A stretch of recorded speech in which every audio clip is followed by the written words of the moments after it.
The USB-C to USB adapter lets you connect iOS and iPadOS devices and many of your standard USB accessories to a USB-C or Thunderbolt 3 USB-C enabled Mac.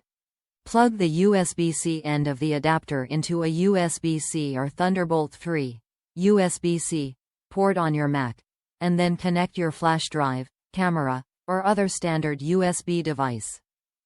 You can also connect a Lightning to USB cable to sync and charge your iPhone, iPad, or iPod. Top reviews from the United States. Great must-have.